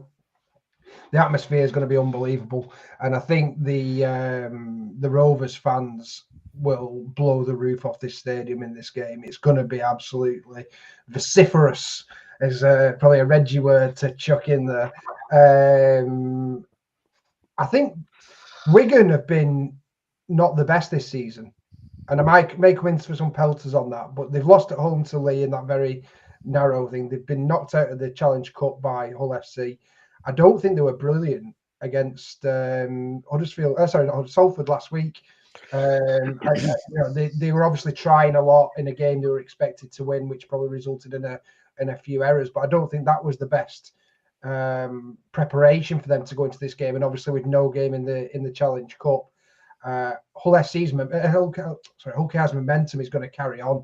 They're not stopping, and they don't look like they want to stop either. They don't look like they want to rest. They want to keep going week in, week out. I'm going to go for Hull KR putting a benchmark down on the season here. I'm going to go Hull KR 9-17. Yeah, I mean, I get that. I think that, they need to get over Wigan Warriors. They desperately need to get over. You're right about the stadium. I think that, at this moment in time, who look the most dangerous side, it has to be KR. KR at the moment look more in the groove than perhaps Wigan do. We saw Wigan, at the weekend absolutely destroy. And we expected that. We expected that. A very convincing win indeed. But yeah, I'm with you. I'm going KR, and I'm going KR 9-17. But that said, gentlemen, just before we move on to the next game, what a game this is. Phenomenal. If KR go out, because we don't know, if KR have gone out of the Challenge Cup to Hull FC, would that change your mind on the outcome, Steph? No. Well, yes, I would increase it to 18 plus KR. There you go. You heard it here first, folks. It also depends on what kind of injuries that they might pick up, because that's going to be suspensions. That's going to be a fierce game, that cup game. And Wigan, and let's be fair as well, Wigan, again, 2 weeks off. Field will be better for that. O'Neill will be better for that. I know O'Neill's come back. French hasn't been firing on all cylinders recently. I think he could be back. I'm going on a gut feeling here, and what Wigan have done. I mean, you're quite right to go for a big win for Hull KR, with it well within your rights. I just think Wigan have this habit of they're the chief bubble bursters. Yeah. We should have a T-shirt, bubble bursters in chief, on their T-shirts, because that's what they do. They have a tendency to just, when somebody's on a high, Wigan come along and they shoot them down. It wouldn't be surprising if Wigan beat KR 18 plus as well, though. That's it. Could, we're making these predictions. None of us know what's going to happen in this one, and it could. Wigan have 100% got the potential to flip around our prediction there and go completely. I wouldn't be surprised at all, but I just think Hull KR have really targeted this one. All I would say to KR is be careful what you're paying on that jukebox, boys, because at the end of the game, you might be listening to Kate Bush coming down from your Wuthering Heights, is all I would say. Make sure you're respectful to the Cherry and Whites when they arrive at Craven Park. Right, let's move over to the Totally Wicked Stadium, played at the same time. Again, a repeat. And let's not, and I'll tell you now, before I bring in Reggie for this one, Wakey played well at home against Saints. Yes, the scoreline looked as if it was an easy game. It wasn't. They were right in the grind. There was a couple of big calls in that game as well that went against them. One of them being that, was it forward, the Wellesby one not? And then, of course, Daz Clark, if you remember, he went over, and Daz Clark, by his own admission, pretty much said to his teammates, that one to try. So there's a few bits that happened that day. Don't get me wrong, I think I have no issues that Saints won it. It was a close game, but a couple of big calls went their way on the day. We've already said that, when it comes to points scored, they're right up there, Wakefield. They've got a good defence as well this season. They might be going to this thinking, you know what, we nearly had him. It's away from home, another positive for Wakey. If they've got through Lee, again, they could be through Lee by the time that goes out. The confidence and everything that'll bring to them will be incredible. Equally, Saints could be in, could be out. We don't know. Challenge Cup could have massive implications on the outcome of this one. But it's very interesting. It's going to be a good game, I think. It's a shame that these both kick off at the same time. But Greg, who are you going with this one? I think Harry Robertson had a great game against Wakey as well. I don't know whether will he early doors and then he recovered really well. He messed up and then he came back from that and he grew into the game. I think it's because he got a skull cap that could fit him at half time. Wakey, away from home, sensational. Not so good at home. Saints, again, depends, doesn't it? If they get knocked out of the cup by Warrington, if Wakey have beaten Lee, that could put a whole new perspective on it. I'll sit my hands again. Whole new perspective on it. It's a tough one. I'm going to go. I think Saints will just have too much. Saints will just have too much. I'm going 9-23. 9-17 Saints. Steph? I think this has got the potential to be the closest game of the round. For me, two very evenly matched sides on form and on squads as well in terms of the way they performed this year. I'm going to base mine on, I think Wakefield are a better side than Catalan at the moment, based on what they've done so far. And Saints, obviously, just pipping Catalan over in Perpignan, which we know is a tough place to go to. I'm just going to go off Wakefield's away form. How impressed I've been with them this season. I think they're going to edge it 1-8, and I think it could be a golden point. It could be a drop goal that wins it for them. There you go. I'm going to the other way this far out. Like I say, we will do new predictions the other side of the Challenge Cup quarterfinals. But I'm going to go Saints 1-8 this far out. I think home advantage just tips it. Sorry to interrupt you there, Dave, but if Wakefield do beat Saints, is Welland's position precarious? Do you think? Well, if they've got out the Challenge Cup, if Wakefield go there and beat them, it'd be a disaster if they go out the Challenge Cup and then was to fall away, all ifs and buts. I think there's no doubt there'd be a lot of murmurings, but they could win both. So then he's the Messiah. So who knows? Everything's rosy in the garden. Everything's rosy in the garden. Bring your pruners. Right, okie dokie. Let's go to this one. Saturday, great game. What a game! This is a great game and all. Saturday R5. You Hull FC fans, if you're coming down to Warrington this Saturday, get yourself to the Bluebell. Come and see us before the game. We will be in there nice and early. It's a Saturday R5 kickoff. Why wouldn't you be in there from 2 o'clock? Come on, get yourselves down to the Bluebell. Come and join the Super League Royal family. You know you want to. We'll have a good chat, good laugh, good debate. You can come and pull our legs for all the jokes that we had last year at your expense. Get yourself to the Bluebell this coming Saturday. We'll be in there from 2. Steph, Warrington, again, massive game this for both teams. FC will want to continue to ride the crest of the wave in Super League. Warrington, of course, behind them in the league. It's a big game for both teams. It really is. I think it'll be a cracker and all. Can't wait to see what SA's got in store for the Warrington Pack. FC come away with a win, do you think? I'm gutted. It's another one. I think this is the second one this season where I would normally have come to this game because I think it's going to be an absolute cracker. Saturday R5 kickoff, fantastic slot for rugby league. I think two teams that have had some really good wins, but also with Warrington a few disappointing performances as well. Hopefully, I think there might be a few more players back in terms of the Warrington squad, for this one as well.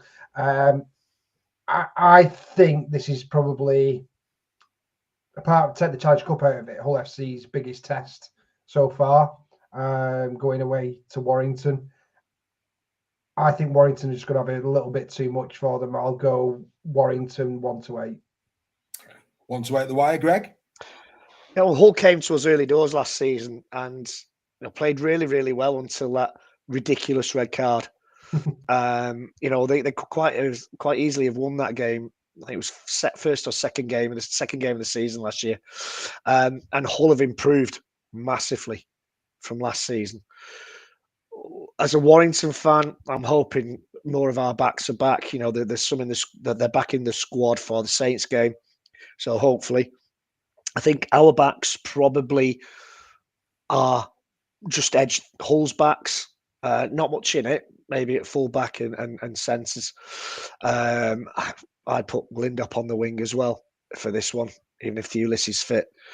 That will put him up against Martin. Yeah, I think Sneak can take over the goal kicking duties, which is no disrespect to Thewlis. I just think I prefer Lindop up against Martin, to be honest. Where for me the biggest danger is that Hull FC pack, SASC, Asiata. Making the room for Caesar. I think that is where the difference will be. Could very well be Tom Amon's debut for Warrington. We don't know yet. Pulling your leg, I don't know anything. But that's what worries me. I thought it was a masterstroke to put James Harrison at loose forward the last game, and he played. I think he played the full 80 and was magnificent. It's a tough one. I am going to go wire 1-8, but would not be surprised if Hull win this. I think it all it hinges on how Hull do when they spell SASA, and how the rest of the pack performs. So I'm going to go Warrington 1-8. Hull fans have just cracked the champagne open for that one, but would not be surprised if it was the other way around. Could go either way, and of course, yeah, we'll know more when we do as well. We'll do the Captain's Challenge on Thursday. We'll know more then, of course, in terms of squads and in terms of who's in, who's out, and any injuries post-Challenge Cup. But yeah, I think you can flip a coin on this. I'll back Warrington 1-8. I reserve judgment to the Captain's Challenge. We'll wait and see.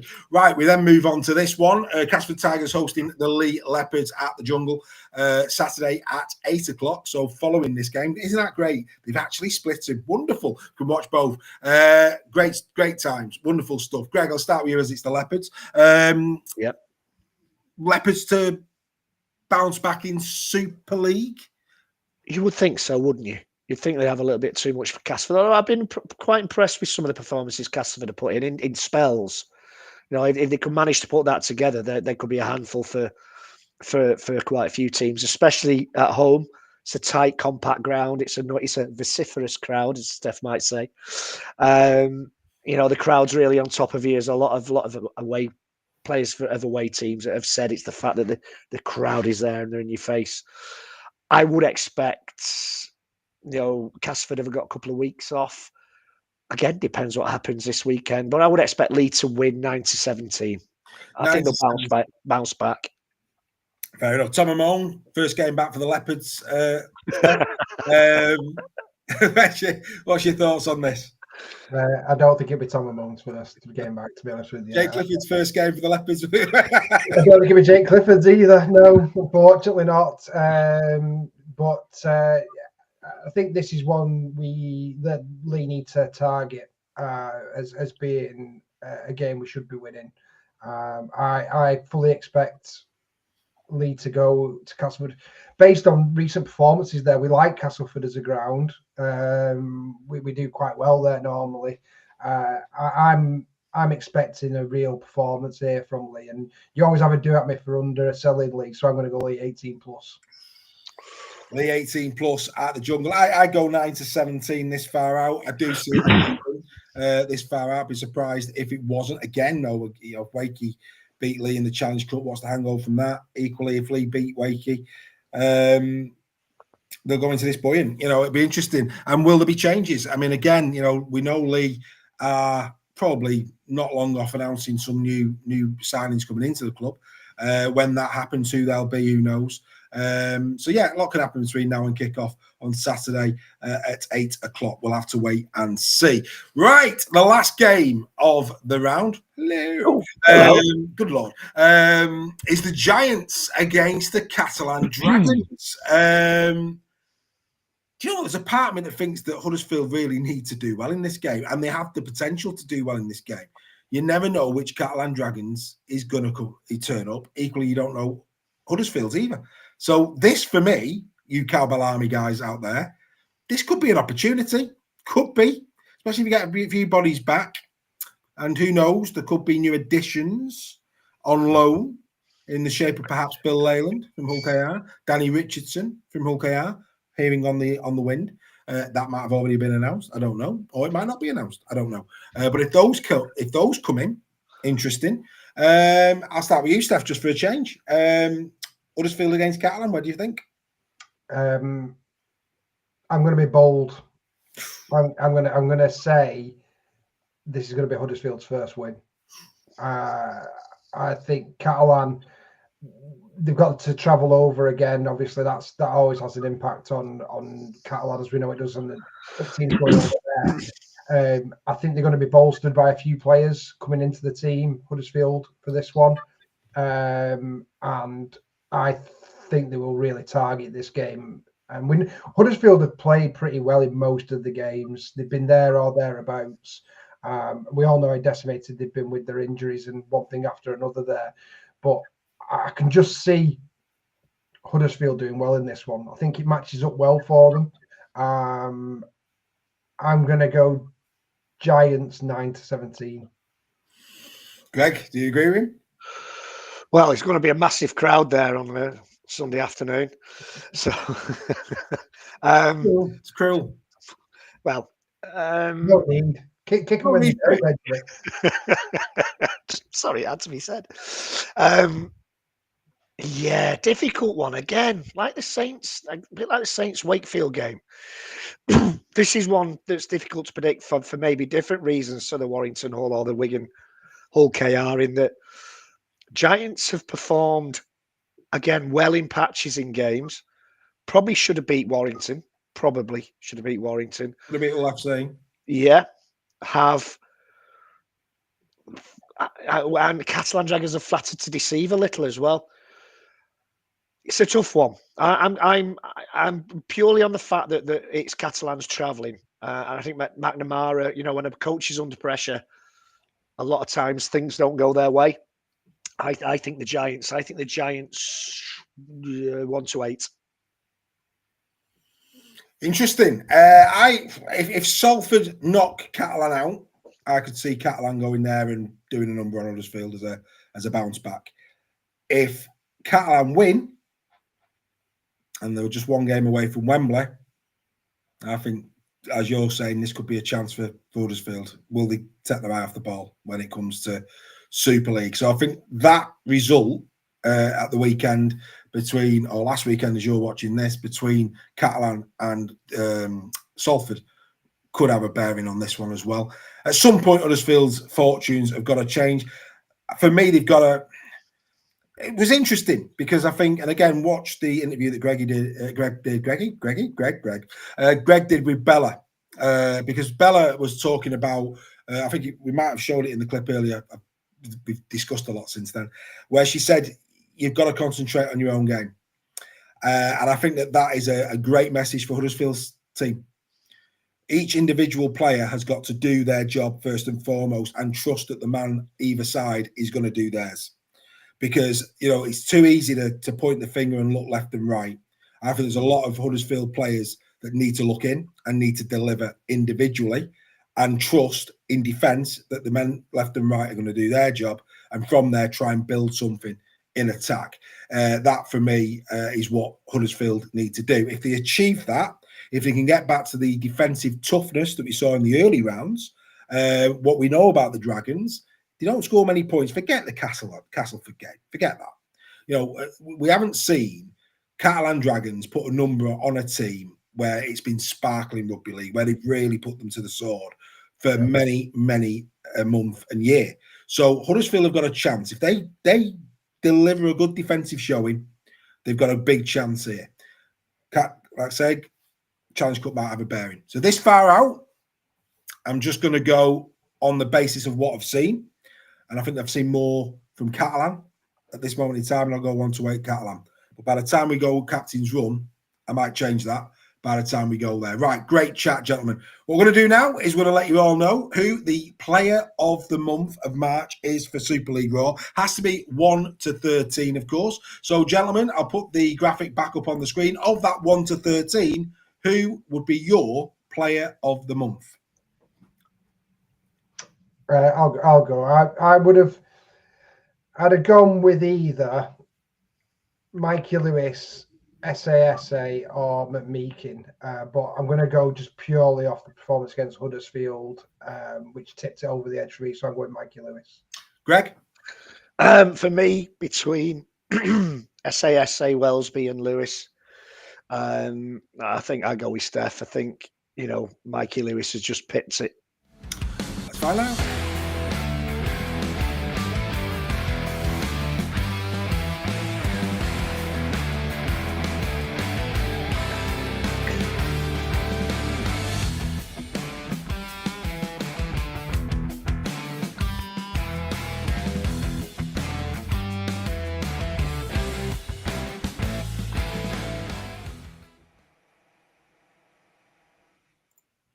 So it's Mikey Lewis who gets the Super League Raw Player of the Month for the month of March. That said, Herman SASA ran him that close.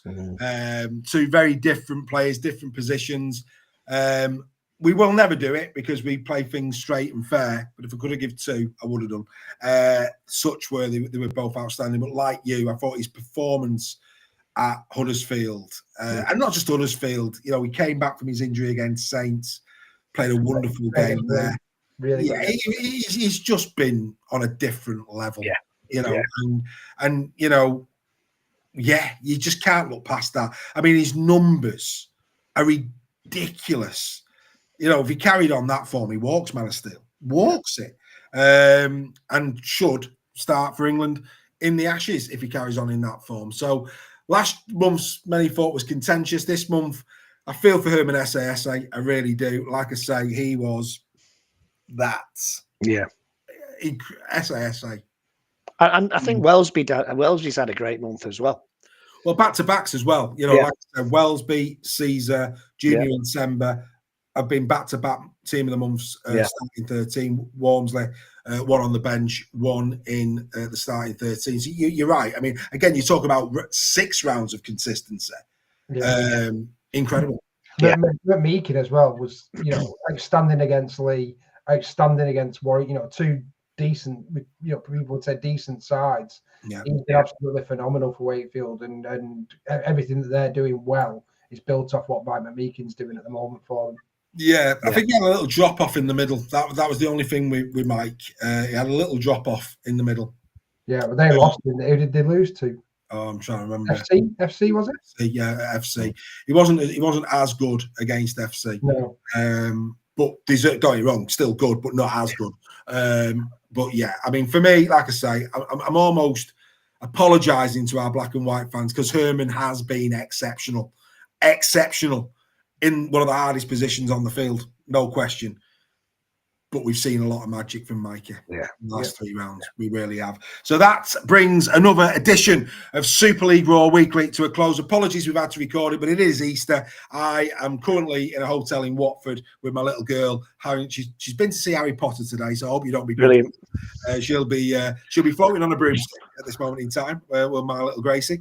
And tomorrow she goes to see Wicked. More broomsticks. Outstanding as you're watching this. But gentlemen, thanks very much for sparing me some time during the day to get this recorded so our members can see it. Please think about becoming a member. That's the commitment here at Super League Raw. We're not live, but we give you 2 hours of great entertainment anyway. We will be back next Tuesday at 7 p.m. 7 p.m. next week. That's because yours truly, straight after recording, I'm working a night shift 10 until 7 in the morning. Again, more commitment. So we're bringing it forward an hour so that I get an hour to go and have a shower, get in the car and go and do one of my day jobs. So ladies and gentlemen, next week we will be live, but it's a 7 p.m. start. So put that in your diaries. Gentlemen, thank you very much indeed for your time. We're going to go out with the top performers. We'll remind you who they are from rounds 1 to 6, and we'll see you next week. Because as we always say, you can't be a bit weekly. You can't beat a bit of weekly, quite right. See you next week, guys. Back see you guys. Are the top performers after 6 rounds of the Betfred Super League. The top try scorers joint at the top indeed. Mikey Lewis of Hull KR and Jai Field of the Wigan Warriors, both with 7. The most try assists have come from Super Jack Wellesby of St Helens with 11. Whilst the most metres made have also come from Jack Wellesby, 998. The most clean breaks have come from Jai Field of the Wigan Warriors and Bevan French also with 8. Whilst the top tackler continues to be Caroline Dragon's Oliver Partington with 255. The most tackle busts have come from Jack Wellesby once more with 43. Whilst the most hard metres made down the middle, he's going to pop forward, second row and loose forward in this one, is Alex Walmsley with 913.